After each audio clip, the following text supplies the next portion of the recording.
Can you some zucchini bread, Mom? Just a little bit. I still might have to get up, depending on how much Lily wants. I might have to get up in a minute. We're running in by the seat of our pants, actually. Hello. AP, you may have to calm her down, but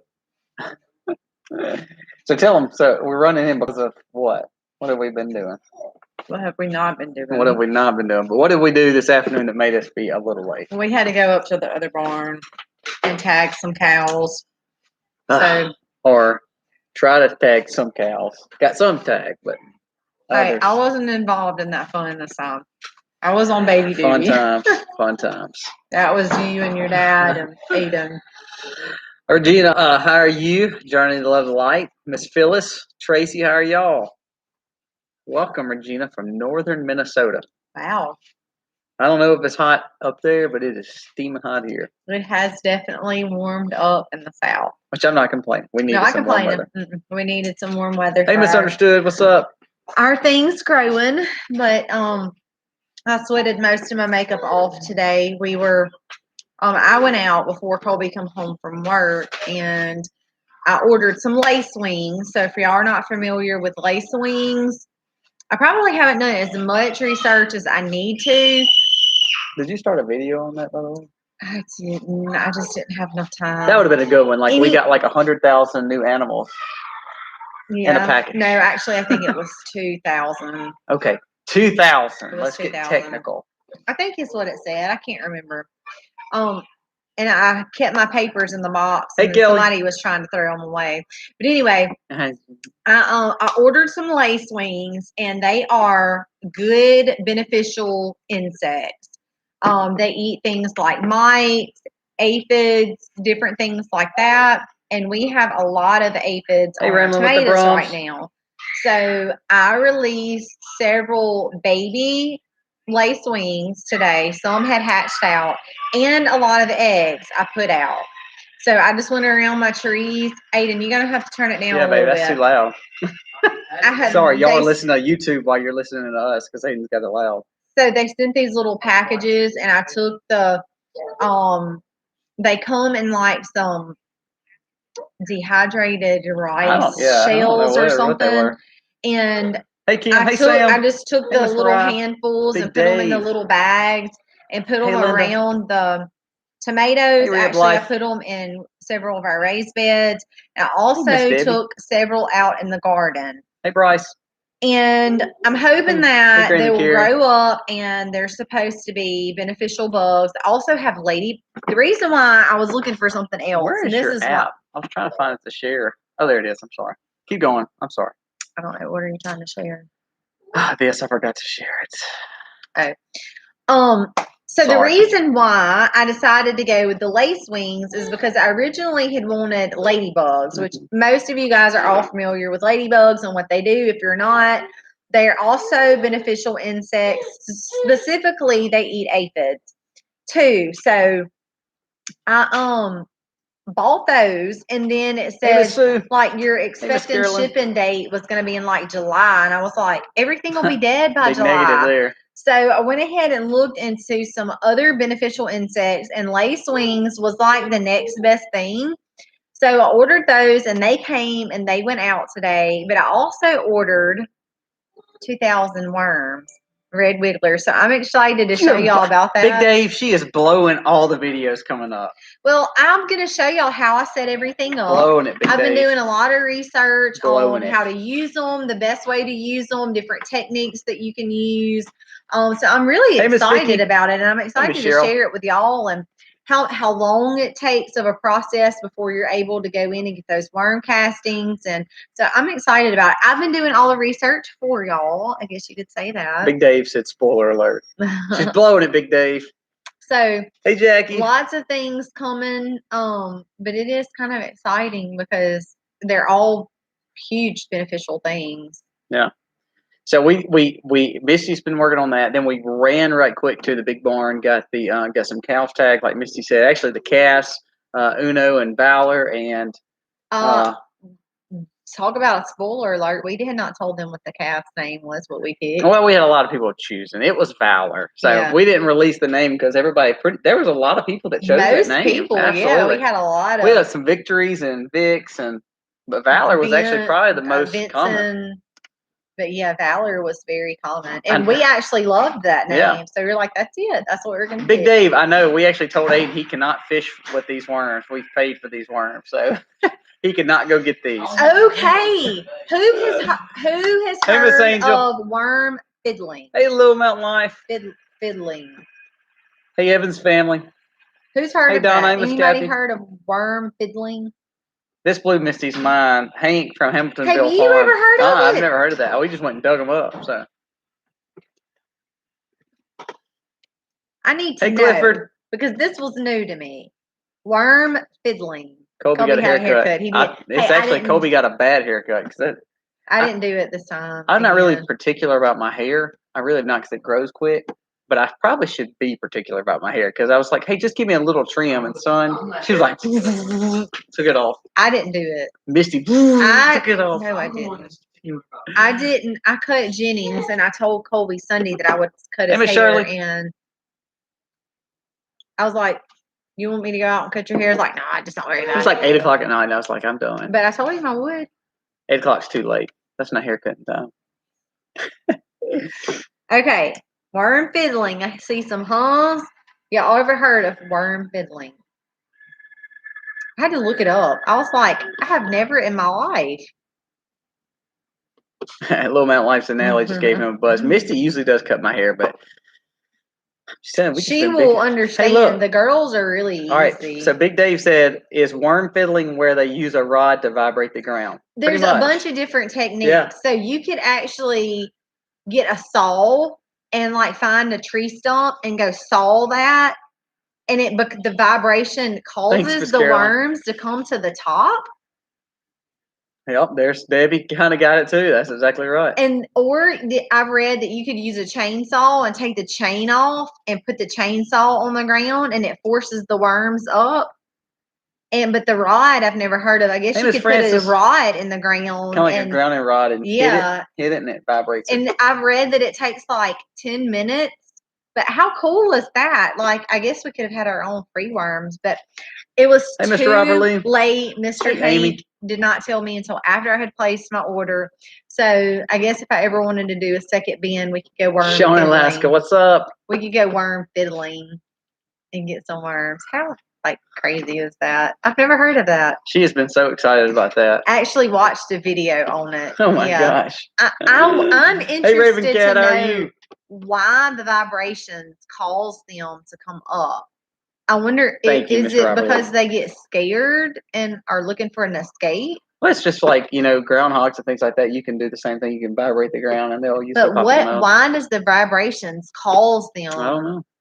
I don't know. Hey, Homestead Pastor. What's cool about vibrations? I think different animals have different senses because, like, I've actually seen a swarm. I've always heard it. I had a bee swarm that was starting to swarm on me. It was last year, wasn't even this year. And I've always heard hit a pan really hard, like iron on iron. And I've always thought that's so stupid. That's not going to actually work. I mean, that is the biggest wives' tale. So I'm out there beating a pan like I know what I'm doing. And it actually did work. It kept them from swarming that time. And I got to go in there and split them. Debbie said, I felt guilty every time unless I caught the biggest fish. Well, that was a trick that I had never hurts their ears. That is pretty neat. Hurts their ears. So it's really cool because that's something you don't hear a lot. It's just simply I think something that our grandparents did. You always hear that. Miss Carolyn said my grandchildren will be here in a couple of weeks. We'll try worm fiddling. Hey, let me know how it goes. I want to try it. When we need worms again. I had never, but Mr. Hank actually said that they have worm fiddling contests. Yeah. So in his hometown in Florida, they do that. That is crazy. I'd never even heard of that. Evening from the great state of confusion. Trey, I don't know where you're at. I think that's every state in the United States right now. Welcome. What's up, man? Let's see. It's I think it's like that. I wonder if a bunch of worms come up during an earthquake. You just never know. So it's a unique thing. it's amazing how many things that you learn, and you hear old wives' tales, and you're thinking that ain't true, and some stuff is, and then some stuff you try, and you're like, that's not really true at all. So it's funny how some stuff is and some stuff isn't. Kind of like Hey, beating the Stacy. pan. Hey, Logan. Yeah, so that was pretty interesting, but Hey, Karen. I'm excited to do the worms and be able to get the We're just to a point where our gardens are so big. Get the worm castings. And when you talk about organic fertilization and building compost, it's hard because of all our gardens. We have just monster amounts of gardens. So if we can utilize worm castings, because worm castings is definitely the most expensive part of our fertilization. Like one bag of worm castings is like $20. For us, it will be free. Yeah. And let me mention this to you guys: hey, Simply Jan. Hey, Larry. If you're interested in it, I found a coupon for 10% off at Uncle Jim's. We shared it on Facebook, but we'll also put it in the video when we talk about it. So, and if we forget, because we do that a lot, y'all just remind us and we'll add it on there. So like 10% off. So I got 2,000 worms with shipping and 10% off for like $60 something. So when you say, well, that's like $60. That's funny, Miss Debbie. Well, in the long run, it's actually going to pay for itself, because once I pull off so much worm castings, like Colby said, wow, I will be getting free bags eventually. It will take a few months initially for them to go in and compost the poundage of food that I put in. Then I'll be able to pull the worm castings off, re-put dirt and food and stuff back in there, and then we'll continue to get free. So we had debated rabbits, and we'll get to that in a minute. But rabbits are more mouths that you have to feed. You're killing us and on water this every day. Video, aren't you, Mama? Big Dave, get on to her. Debbie said, my dad was from Missouri, and he told his neighbors from Central Cali they thought he was pulling a fast one on them. That's pretty funny. We just started raising worms on the homestead pasture said, and we got them from Uncle Jim's. Yeah. Awesome. Yeah, and that's where we ordered ours from. They seem to be the place to go, and I did find a coupon that I will be happy to share with y'all. We're not affiliated with them, but hey, saving money, 10% is 10%. Robert Lee says, my papa showed me to crank a motor and put it on the ground, and the worms come up, the vibrations. Oh, that's so cool. Awesome. Yeah, that's really cool. Neat to have those memories there. Yeah. Well, I've heard of worm tea. You know, we talked about, I'm actually going to start some compost tea too. I actually got two barrels out there to do it, and we just hadn't started it yet. So we're going to actually, one spot where there's some old ryegrass and some other stuff, our goal is to get that cleaned up too and use that and make compost tea. Yep. Yep. I cannot remember Homestead and Chill, I believe. Grammy Karen, you might could pull up her link, but she was my go-to. I just happened to stumble across her, and she is extremely knowledgeable about vermiculture and a lot of the tips and pointers. She's been doing this for like 12 years. And so I knew that immediately that she was very, very knowledgeable.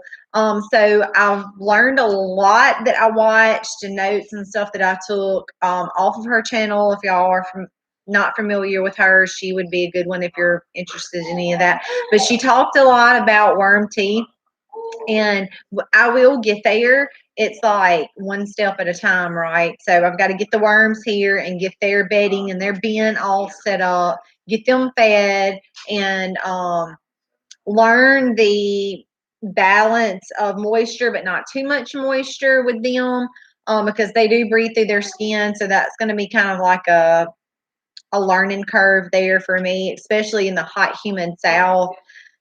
So she was saying that you're not supposed to be able to have moisture in the bottom of your worm bin, because some people end up doing like holes or whatever for it to leak out. She said that is a big no-no. So anyway, she was just very knowledgeable.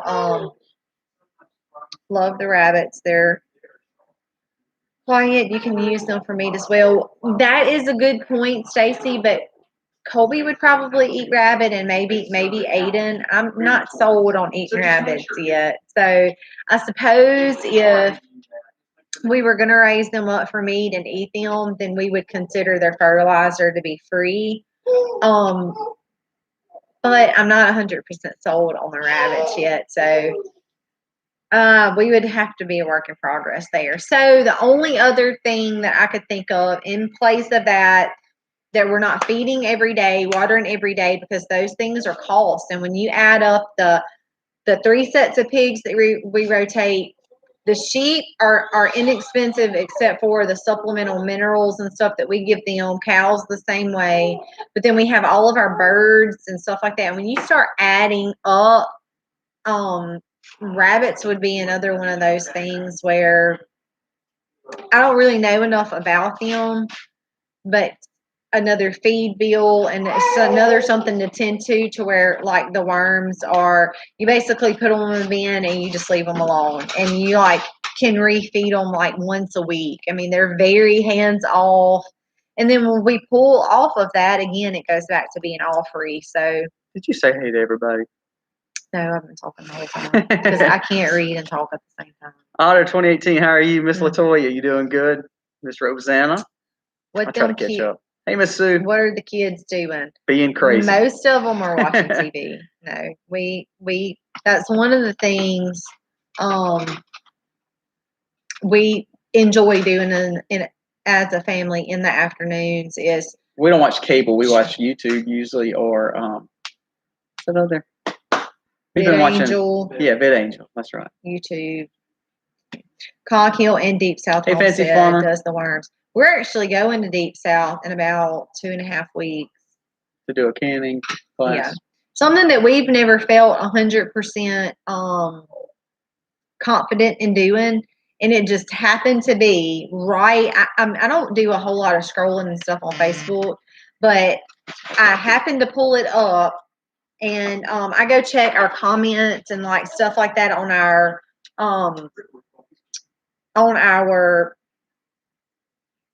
homestead page, comments or questions or homestead hangout. But when I pull it up, it pulls up my page. Well, one of the first things that popped up was Miss Wanda from Deep South had said that she was going to do a canning class and it was going to be very limited, and she had just posted it, and it was the first thing that popped up, and I was like, this was sent just for us, because canning seems like a pretty simple process, but I know that you really have to be particular with the pressures and the weights and stuff like that. And I love to hot water bath. Just made a ton of jelly and love to do that kind of thing. Cucumbers and the pickles and stuff like that. But the canning, I've never just had anybody come in and say, this is how you do it. This is what you need to watch for, blah, blah, blah, blah. We've never had that.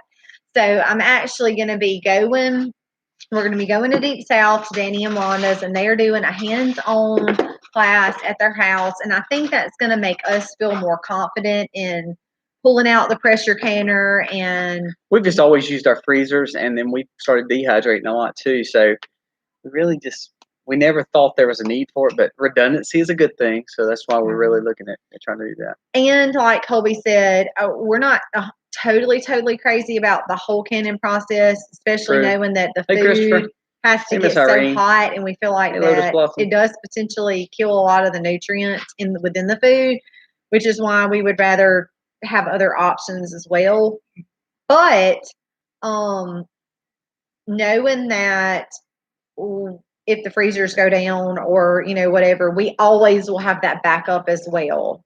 So we're very thankful that canning class come up. I immediately emailed her and we got in. So we're excited to be able to do that and just have that somebody that is extremely knowledgeable, that is willing to teach. So I'm super excited. Big Dave, we're actually going to use like plastic bins, and so that way we can maneuver them around and utilize them. We're going to actually put some even in the compost as it grows to help our compost break down a little bit easier. And they won't be in the sun. It'll be where I'll have them in the shade at all times, right? So do y'all love camping in tents? I actually enjoy camping in tents. I used to do it when we were kids fishing. Miss Mac is not a camper in the tent. She's not too big on it. I ain't sleeping with no bugs. She'll go run around in manure to catch pigs and cows, but she won't sleep with bugs. I'm not interested in sleeping with bugs. Let's see. Mr. Mac looks tired. I think we stay tired, don't we? During the season, yeah. Hey, we Well, actually got to sleep a little bit more last night. Livy was better Livy last was night. better. Livy has been a little bit of a nincompoop. Yeah, That a word? It is now. During the night. So hey, Clear Creek. It has been a little tough with her just getting up and down. Usually at about 2, I'm like, take the kid. So and then he's got to be on baby duty for a little while. So anyway, but she did do better last night. I did not have to wake Kobe up last night. We're the same way, Donna. I guess dealing with the hot water baths, we aren't worried about. But when it comes to canning, especially vegetables, well, hot water bath is kind of what it is. Very simple. You prep your stuff, put it in. You just have to worry about heat and temperature. But to me, when I think about, I'm dealing with pressure and weight. True, Robert Lee. The pressure is what makes me the most nervous. So, I have a lot of distractions. Oh my gosh. With 6 children. And knowing that I'm responsible for that pressure makes me very nervous. We're all gonna do it outside too. We all serve food, yes. So to be able to go somewhere and them say, "This is how you do it. This is everything to break it down," like Canning for Dummies 101. So just because we've never been around it, I would feel more confident being able to see somebody do it hands on. And not just try to jump in it with not really knowing what we're doing, because that's just, we've never really canned with the pressure. Latoya said she was met by a big scorpion in the bathroom door in the middle of the night. Misty wouldn't like that. She would freak out. Actually, she would scream. I would think there's somebody robbing the house. I would have to run up and probably actually blow the floor up. Hey Keith, what's up, man? Yeah, scorpion. Oh no. Sam, they're not actually. They're they're south of us, close to the 2 coast. hours. Yeah, about 2.5 hours. I actually pointed. Hey, Miss Sue. I still say point. I do too. Found them on the map the other day, and I think it said 1 hour and 55 minutes. So that's not far at all. We have Amy. We have 1 or 2 aloes left. They look like crap, but they are still alive at least. Hopefully, we'll pull them back around. I did have one to make it. He's not in my greenhouse, y'all. I said we had 1 to 2 to make it. They just don't look that good. Well, the one that looks amazing, and it has a bunch of babies in there. Let me answer the greenhouse questions. It looks really good. I'm gonna have to excuse myself for a minute. That's fine.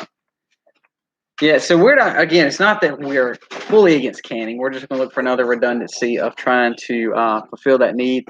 Because, again, we're already up to 7 freezers, y'all. We still have okra from 2 years ago, turnips from 2 years ago, and some peas from last year in the freezer, and our gardens are looking phenomenal this year. So we got to look for some redundancy, and that will give us the redundancy that we're looking for.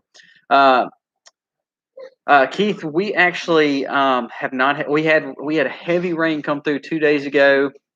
We have had a pretty good day today. We have a little chance of rain tomorrow, which is good because, again, it starts getting dry around this time. And actually, we planted the field. You'll see a video tomorrow talking about regenerative ag. You'll see the cattle field, the deer paddock looks phenomenal, y'all. Wait till you see it. It looks great from all the rain that we have gotten.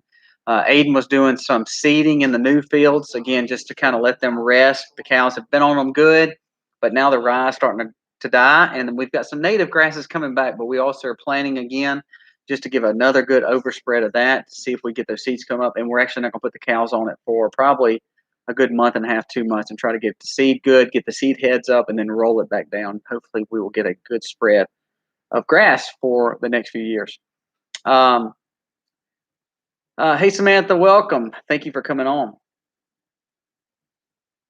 Yes, we do have 7 freezers. Actually, we may have more than that. 1, 2, 3, 4, 5, 6, 7, 8, 9. Actually, we have 9 freezers. So sorry about that. We have 9 freezers. One of our freezers is absolutely slapped full of chicken. One freezer is absolutely slapped full of the pigs, which that one's starting to dwindle a little bit quicker. We've got another 3 freezers full of vegetables, and then 2 or 3 mix of just some random beef and deer and lamb that we have from the last few butchers. We have Petey coming back to us this week, so we'll be stocking even more as we go. Hopefully we'll have enough room for that anyway. Have you ever planted buckwheat? Tim, we actually are planting buckwheat this year. We actually have gotten serious about trying to plant our own grains. So we're going to be planting our hard red winter wheat. We're going to be planting more soybeans, another crop of those, and then we're also going to do buckwheat. Buckwheat will be good for our cattle. Also, we're going to put it in the deer paddock, and then we're also going to have for the bees for next spring as well. So we're not going to let it flower in the gardens, but we are going to use it where the corn plot is, and we are going to use it where some of the other spring gardens are, and try to get some good nitrogen added there. But we're not going to let them seed there. We're not going to let them flower because we don't want that going back into the garden. So we are going to do a lot more cover crops. I've been doing a lot of research on cover crops with not just the pastures, but just doing more in our gardens, even in a no-till scenario. So where our corn and soybeans are, this next year we're going to plant rye there really heavy, let it go up, and then we're going to roll it back down and build that biomass in that soil. Because I think that will do better for the corn to keep that organic matter growing and help with weeds, but really more than that to add the more nitrogen back into the soil with the mustards, the rye, and the buckwheat. Great question, by the way. Hey, Tammy, everything is going great. Miss Mack is going to come back very soon. She had to take care of the baby right quick. So can I tell us what y'all are thinking? What's been going on at y'all's places? So, for instance, like we are actually going to be picking our gardens. Misty's brought in a few things such as the squash, the zucchini, strawberries, and those kind of things. Tomorrow you'll see a video on the plums coming in. It's phenomenal in the harvest that we get off those. But really, our gardens are really starting to kick off really heavy producing. So we'll be picking a lot of that this weekend. So I'm excited for that. But tell me about what's going on at your places. Are you picking your gardens yet? Is it raining, dry? Mr. Robert Lee, it's going to be a great video tomorrow. I hope y'all stay tuned yet. I also want your feedback. So we're also doing videos. We're playing around with videos on being a little bit shorter, a little bit longer. Tell us if you like the 7-minute videos, if you like the 10-minute videos, if you like the 12-minute videos. Kind of tell us. So we had this last week, I don't know if you noticed, there was 3 different videos at 3 different lengths. We usually do a 10 to 12-minute video, but we did a few that were 13. We did a few that were 7 and 8, a few shorts, and then a few 10 minutes. So tell us what you like. What's best for you. We don't want to waste your time for a day, but at the same time, we want to be a joy part of your day. So please tell us what you like best. So we like for your feedback there. Tim, I use buckwheat to fix nitrogen. That's exactly what we're doing. Hey, Miss Ellen, how are you doing? Lotus Blossom, we do have generators. We have a great video coming out. It's not quite ready because it's kind of a growth process video on generators. We have a generator that we're going to recommend if it works like it's supposed to. But we'll be recommending a generator for the houses coming up very, very soon. I'm sorry. I'm trying to get Miss Mac to come on back over here. Lotus Blossom, the name of the cow is actually Valor. We had a lot of people saying that, so I think that was a good name. We were actually already trying to choose that, so it actually worked out really good.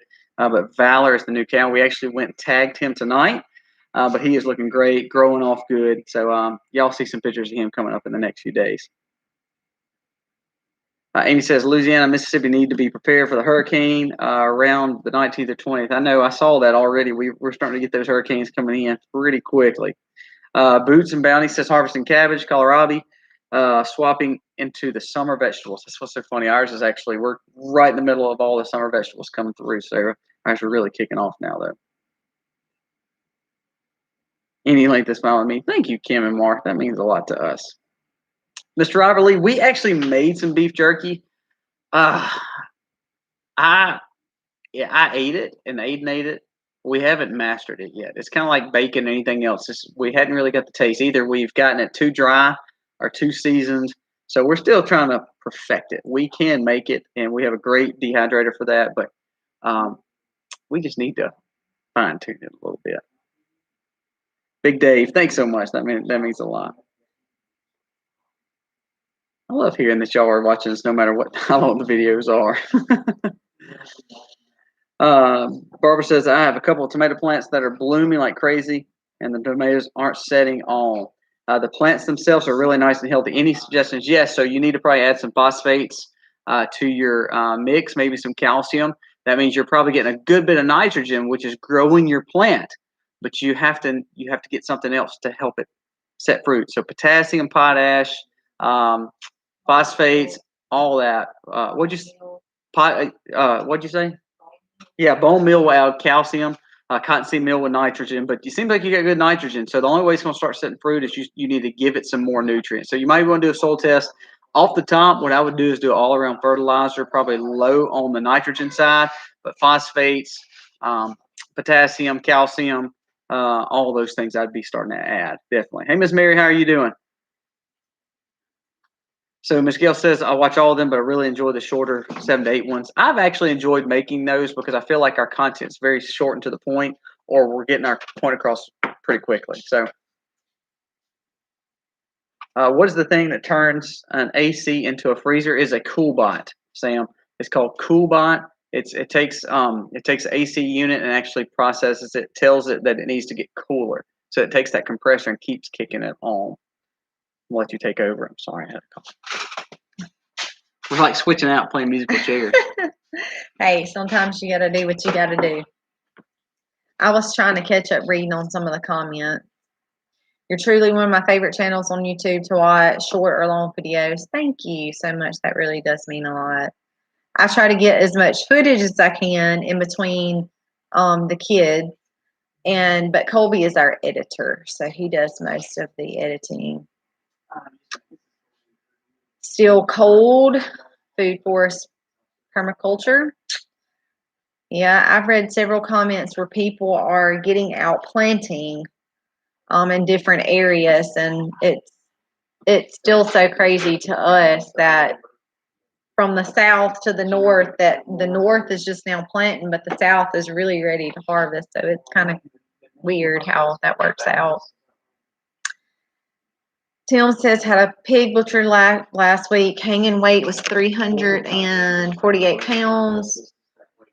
Process fee was $397 for everything. We have 325 pounds of pork in the freezer. That is amazing.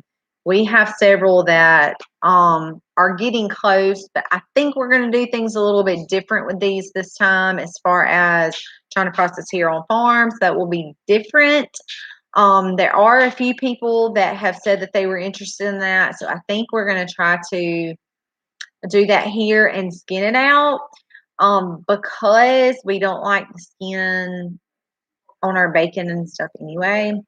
So that will be a little bit different. We have a few people in our area. Actually, one of the guys that came to do our chicken butchering has done pigs many times before, so we're going to reach out to him. And then we also have some people surrounding us that have mentioned possibly getting pigs to raise up, and so they may be interested as well. So we're just going to kind of, we'll see how it goes. 95% humidity. That sounds like Mississippi. Fermented Homestead, how are you? I'm hanging by myself right now because Colby's got our business phones on Wednesday nights, and it's been really busy. So he's gotten a lot of calls. So sorry about that. Y'all gonna have to chill with me for a little while. I'll try to keep y'all entertained. Yes, that is some great pork. That's amazing. The kids did great at the piano recital. Well, I'm so glad you got to watch that video. I got to see what y'all saw, so I did not get to go. A lot of you guys know.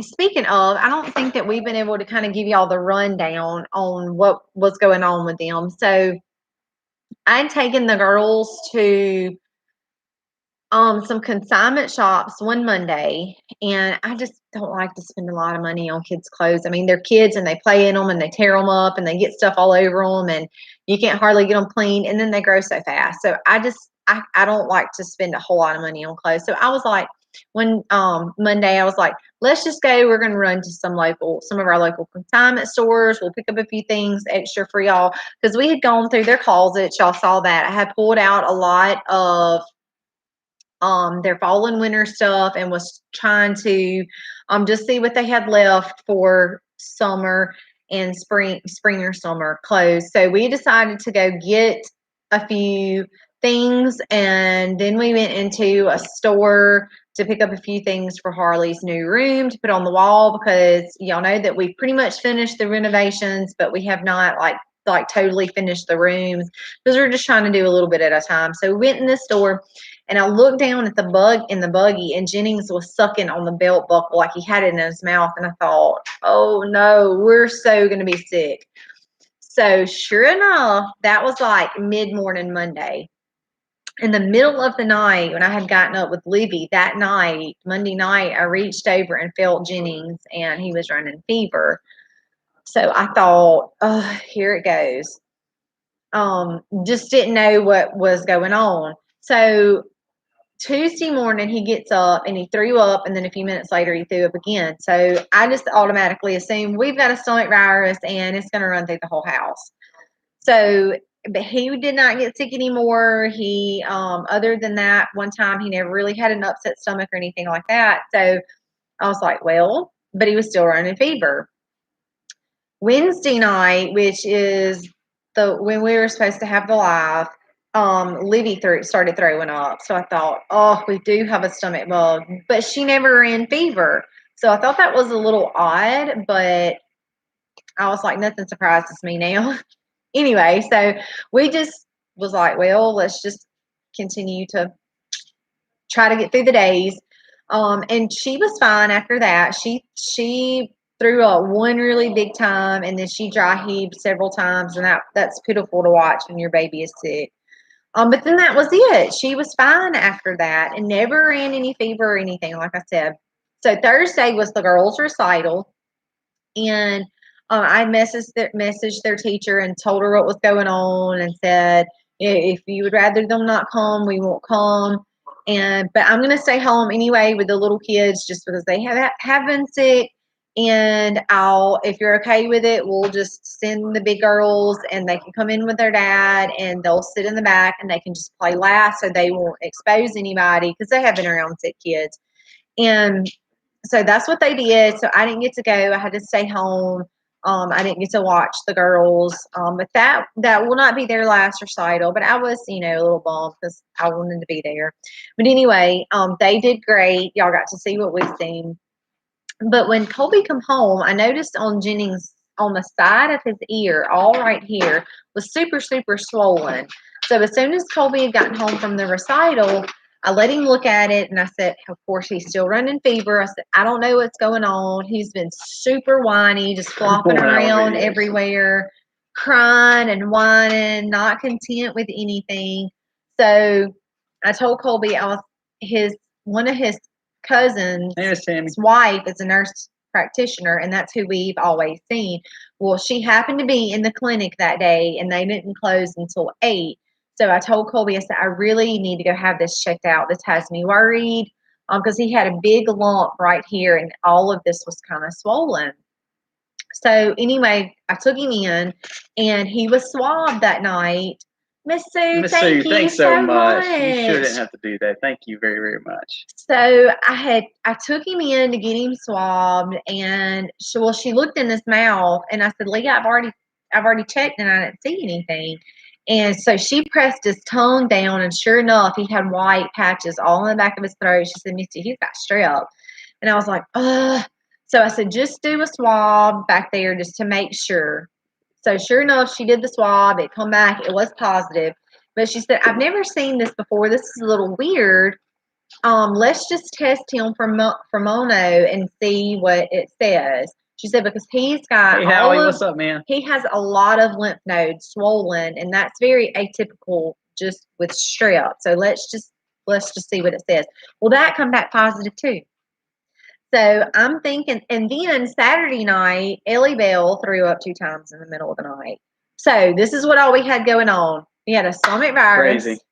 Crazy. Jennings had a stomach virus first, and he had strep and mono with it, and then the other ones just got the stomach virus, but it was not bad. I can deal. Jennings got the worst. Jennings got the worst of it. He did. He was really, really sick. But Thanks, Libby bounced right back. Ellie bounced right back. So everybody kind of. He's doing great now. Right. Yeah. So I can handle that stomach virus compared to what we've had in the past. Sometimes they just last days and it's like coming out everywhere and You cannot hold Hey, Sharon. anything down, and that's when Hey, it's Kelly. just pitiful. But it was kind of like, all right, I threw up, and I feel better now. I know. So, hey, actually, it's a. I'm plugging the Max. Y'all can see that's a maxed up. So I forgot SpongeBob today. so I told y'all all that to just say the girls did do good. I tried to doll them up and dress them up and just, They love that kind of stuff, though. They would rather, they do. more than to play in the piano, they just like to get dressed up and just The kind of. attention, Yeah. kind of, the everything that Hey, and goes with we it. just So, we love it, so we go with it too. so I let them pick out their dresses. Y'all seen that? I curled their hair. The video camera died, so I didn't get everybody's. And I put them a little mascara on and a little bit of lipstick. And anyway, they had a great time. But I was kind of bummed I didn't get to be there. Yeah. And but they did do good, and everybody is well now and feeling fine. So. Sharon, we actually didn't study on anybody. I would say, of course, we're influenced by Greg Judy when it comes to the cattle grazing and management.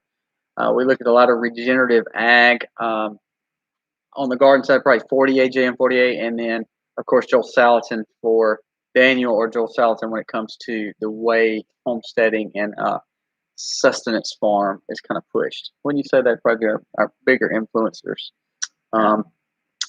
We kind of throw it all in one pot. If you ever go to the guess. Virginia area, Yeah, you need to go to Joel's. Mr. Joel has a open door policy. If you're in the area and you want to tour his farm, you just go and you just walk around and do your own tour. Obviously, you would need to respect his property and his animals. So anyway, we really enjoy that. If you're ever in that area, I highly recommend going to his farm. It's amazing setup. He is such a nice person. We met him there on his farm and was able to talk with him. But he also, we were able to go to some of his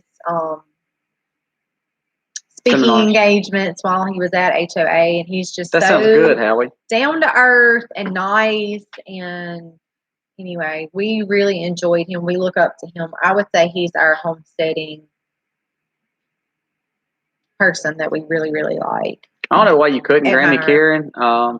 You should be able to convert it back. The CoolBot would help do any of that, but hopefully it's just a compressor issue where you can just turn it back down. You should have a dial on there. Yeah, Polyface is a great place to see. What I really enjoy, and we've had a lot of tours here, and sometimes that can be stressful, but at the same time, we enjoy it because we want to influence people too. We want people to see it and see not just not a pride thing of looking at our farm. It's the thing of saying, hey, you can do this too. If we can do it, anybody can do it. So I think it's really cool, and I think Joel is. We ran into him. He talked to us, me and Misty, and Ben and Andrea from BW. Just a great guy, and he is just as cool and honest and down to earth as he actually shows to be. So we really enjoyed that. It's really fun. What about the guy? What about the barn? Do you have the new guy yet? We've talked to the new guy. The new guy's set up. To be honest with you, it's just crazy around here, busy as in people are building these barns. So we are waiting on him to come and kind of give us the full specs on the barn. I'm ready to see the barn go up. We need to see it definitely before winter. Well, not only winter, really before hurricane season. Definitely. That's really not going to happen. Jessica, should I prune off my tomato blossoms if the plants are only 2 feet tall so far? We stopped pruning in our area altogether. Hey, Morningwood Farms. Because we did not have success with that. And I would say what kind of humidity level you have, what kind of weather are you having? Because like Misty said, and if you do it just doesn't work good for us. It did not work good for us. And we do know some people that do prune in our area. And I guess if you keep it at a minimum when you have a lot of humidity and your plants are more susceptible to disease. Because, they talk about, well, if it's too much, then you don't get good airflow and you get disease. But we experienced the opposite of single stemming, and our plant still got disease. So Jessica and I also, why don't you hit it with a little nitrogen? If you're organic, I would say blood meal or cottonseed meal or chicken fertilizer. Yeah, if you're not, then ammonia or urea. But what it will do, it will help get that greenness, and it'll kind of plump it'll get it on up there. It will actually give it a. If you're putting off fruit, you may need more nitrogen, because if it's not growing enough, then what it means is you need more nitrogen. Nitrogen needs to happen, and that green will come on up. It's kind of the opposite of what was happening a while ago when someone said that we have tons of greenery growing, but it's not setting fruit. She was just asking, should she start pruning if they're so small? They're only 2 feet tall. That's what I'm saying. I wouldn't prune. I would just hit it with some blood meal, personally.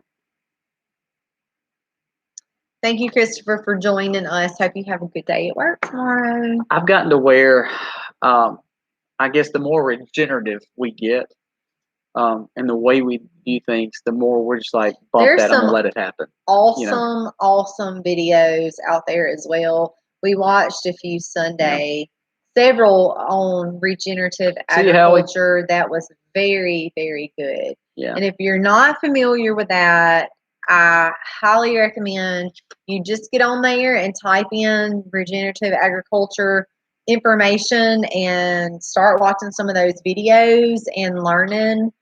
And I think your mindset, once you start learning what it's all about, and you see some examples of farmers who use that method versus farmers who don't, and the reasons why, and getting down to that nitty-gritty stuff, it's going to shock you. We're going to do a video on the pastures, our 5-year-old pastures that we've been doing rotational on versus our brand new pastures. And we're going to show you the soil difference, the quality. And all it was the fact that we've had more animals on it. So that carbon is naturally going back into the earth, which is holding like a sponge, holding that water with that organic matter. So even in 5 years, where we're just a young farm compared to people like Joel Salatin, who's been doing this. But if you see how even 5-year plan will change the makeup of your ground, I think every really year, phenomenal. Every year, it will get better and better. It's like your garden. Every year, your garden will get better. I've been watching a lot of Jeff Lawton. Of course, if you know anything about permaculture, it's amazing to see what he's done. So the deeper you go with your deep bedding and your lasagna and your hugelkultur, the better it's going to get, and the more compost and the worms that you have naturally. Oh, Sam, are y'all still on here? Sam and Becky, are y'all still on here? I have to tell y'all something. Good, Carolyn. That's exactly a great thought. I didn't think about the indeterminate versus determinate. Determinate, if you have a determinate tomato, you're not going to get big anyway. It's not a big monster stalk tomato. You're going to get just what you've got. It's going to really top off, and it's going to set fruit, and that fruit is going to be all you get. Indeterminate, it's going to keep on growing. It's going to vine heavier, and you will get it setting fruit all season. So that's a great point. Did you just say that backwards? No, determinate is a one-time set. Indeterminate is a growing. If I'm wrong, I'm sorry. Call me out. I might be wrong there, but if you have a lot of heirloom, it's going to be indeterminate. If you're seeing a lot of hybrids, you're going to have determinate. If I said that backwards, I'm sorry. Did I say that backwards? I don't know. I think I was right. I was thinking for some reason in my mind that was. Miss Carolyn said I'm right. Backwards. Okay. I was asking. I knew that that was the difference when they basically set fruit and Mr. Douglas, and all, but I couldn't remember which one was which. And see, you're exactly right, Tim. The more you put into your land, and it is hard. I mean, regenerative ag. I mean, I make this comment tomorrow's video. It gets so hard and time consuming sometimes. I mean, it does. I just almost get just overwhelmed. But at the same time, when we go back and look at the soil and look at how those pastures are doing compared to the new pasture, and then I'll go to a neighbor's and they're like, we have no grass, and I'm sitting here with knee grass in my deer paddock tomorrow. It's amazing. So I go back and say, okay, it's worth it. I just have to take it as it comes. Well, and it will get, like you said, some of our pastures are still really, really young, and it will get better every year. So a lot of the people that we're comparing ourselves to has been doing this for generations. But here's what's so cool. We've only been doing it not even. Here's what's so cool though. We'll go someone down the road that's been doing this for 20 years, and our grass will look better. And it's not that we're doing anything phenomenal. It's just we're just doing regenerative ag versus doing more of a cut and till. So we're trying to keep our organic matter there. Yeah. Big Dave, yes, you have to have a 5, 10, 20-year plan. For us, we actually talked about doing some things today and adding to it and kind of going from there. But it's amazing how our goal is where our pines are now. it's amazing how our pigs Hey, prepped. Stivers. Hey, Stivers, what's up? Y'all? So it's amazing how our pigs prepped. We watched the old video today. Our pigs prepped where now our cows are in these big pastures. So now they're working in a new spot, and in 10 years, those pines will be gone. We just cleared out the new spot that we're going to be showing in a video this week for the pigs for future. And then the sheep will move in where the pigs are, and then the cows will move in where the sheep are. It's just amazing how that works. Kim and Mark, do what you can. You might think it's little, but it's a big step for you. Grow what you can and do what you can. I mean, people are that's one thing that it's just life. People are all on different levels, doing different things. Some people have huge gardens. Some people have some 5-gallon buckets. But I think if everybody grew something, just think how different it could be. If everybody grew just something. Absolutely. So I think that's amazing. Even if you have a few 5-gallon buckets with tomatoes and peppers, that is amazing. I told somebody the other day, if you can take your plate and look at your plate, and if you grow 5% of that or 10% of that, it will give you pride like you never believed. Yeah. And then, so therefore, if you add something to it the next year or the next time you're able to eat, build such it makes confidence. a Granny huge Karen satisfaction. just nailed it. She said, and it builds such confidence. It really does. So when you master things like growing tomatoes and peppers, then maybe next year you're like, oh, I got this, and then you can add you a few more buckets. So yes, she nailed it. We usually eat about 50 to 75% of our meals are pretty much grown on farm. But there was like 3 meals last week that were completely 100% off farm, other than like salt and pepper, So it was really nice to have. It does. It gives you a satisfaction. Yeah, it does. That that you can't get anywhere else. But you have to start somewhere, and you have to start small. When we first got married, it was our garden was tiny. Yep, a little garden. That's all we had. We harvested the whole garden. I think we ate it one night. We had like four pink eye purple hulls and like 4 butter beans. We didn't have enough to make it, so we just put it all together and made one meal. And I think you said you had them. Didn't you say she had them under some trees? Scroll back and see what that said. Sorry, I think porches. Yeah. Buckets under the cover of the dog run. Okay, so under a cover porch. There you go. Yep. Hey, Sam and Becky, I was looking for y'all a while ago. I needed to tell you that I got 3 ground cherries today when I went into water. Oh, and I had talked to Jen some about ground cherries. And I talked to Jen some about calendula, and I harvested some of my flowers too. I've got 2 hanging upside down, so I'm excited about that too. But ground cherries, we swapped out some stuff with some local people here, and she brought me some ground cherries, and I've never grown those before. And Ellie ate one and was like, that's pretty good. We've never had them. And then 2, I went back out this afternoon and found 2 more that had dropped off. But I left them out there, forgot them. I was watering, I was literally dripping sweat. And I got distracted because I was like trying to dry myself off because it was so hot. Hey, naked gardeners, what's up, guys? But I left them out there. I need to go back out there and get them. But Ellie's kind of our like, I won't say she's super picky, but she kind of is. So for her to say that she liked them was like a big deal.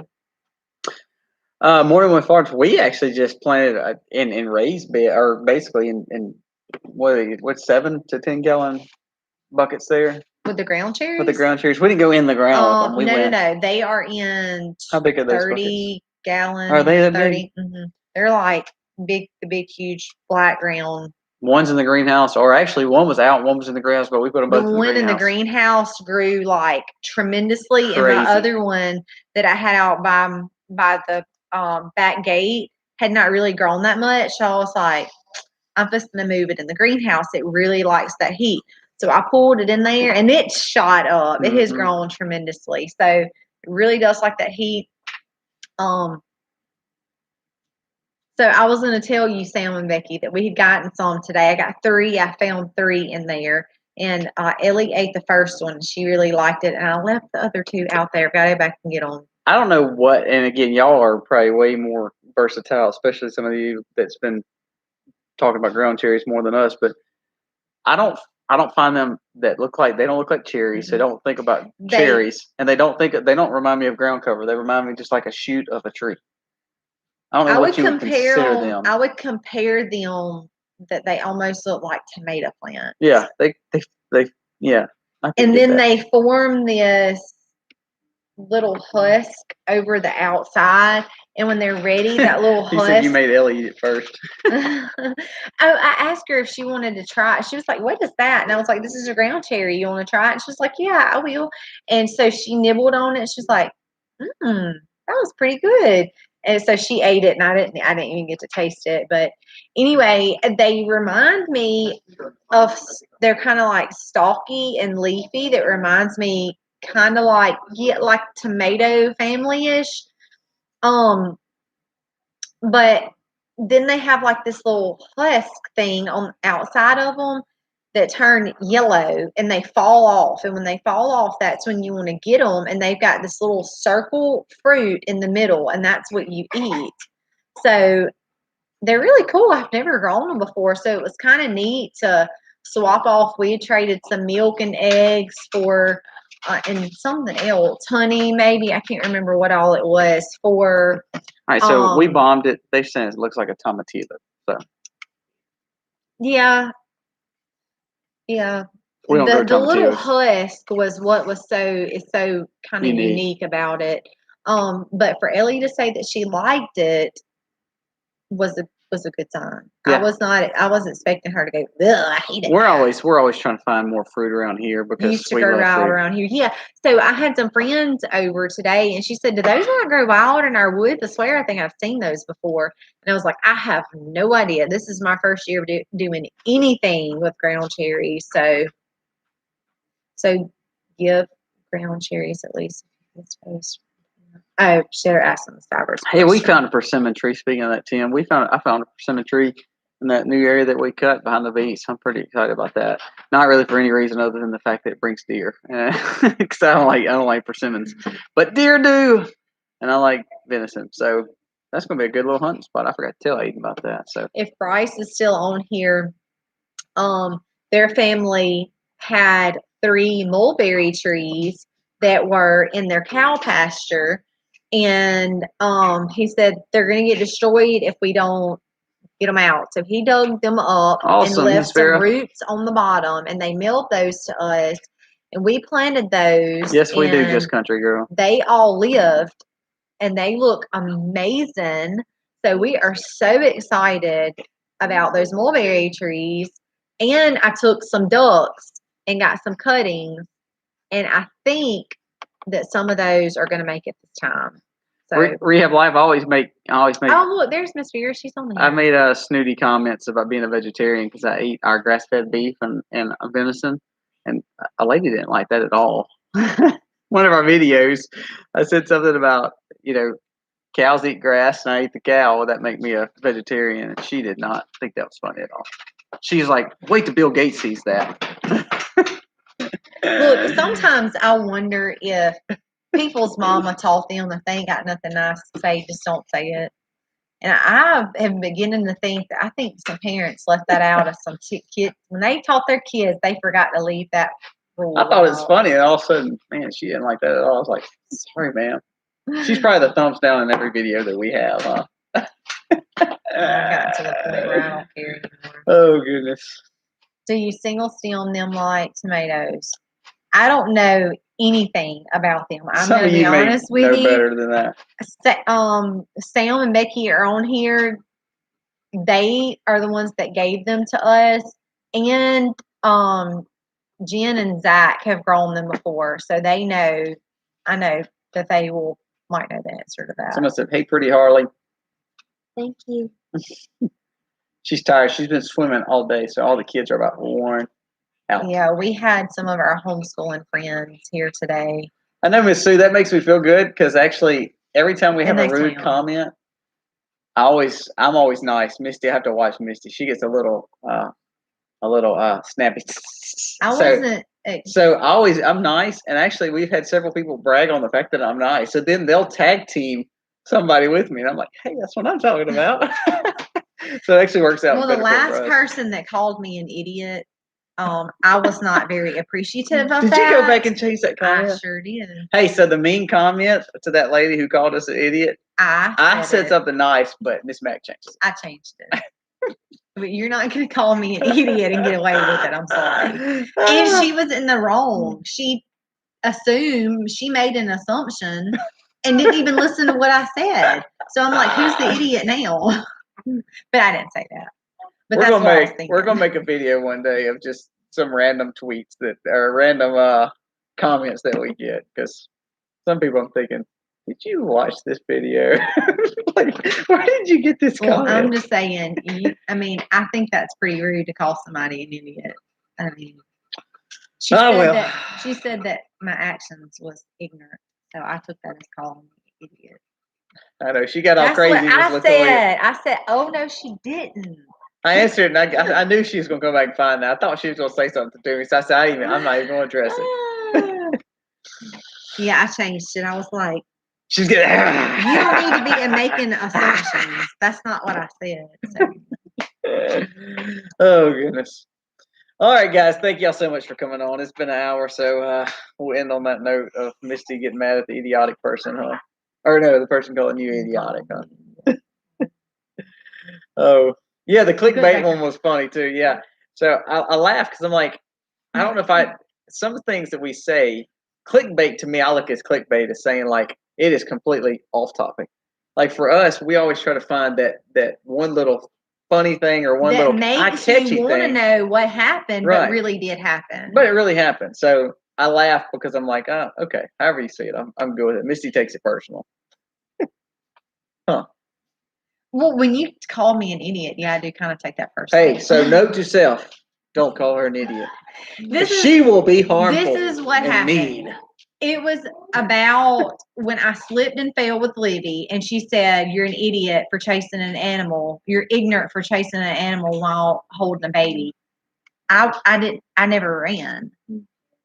I said the cows were running. I slipped in the ditch. My feet come out from under me. So for her to make the assumption that I was running or not even listen to what I said, whatever, I was like, first of all, that's pretty rude. And second, that's not, I never said that I was running. You just made that assumption. So anyway, I was not very happy about that. So don't call Miss McAnee because she'll let you have it. Guys, I hope you enjoyed tonight. Thank y'all so much for coming on. As always, it does mean a lot to us. So we have a great video tomorrow. It is one of our shorter videos. You'll see some of the permaculture and regenerative ag and see the coolest cherry picker ever. Plum picker, maybe. Oh, plum. Yeah, there we go. Guys, thank y'all so much. Good night and God bless. Happy homesteading, y'all. Everybody's worn out. Night, guys.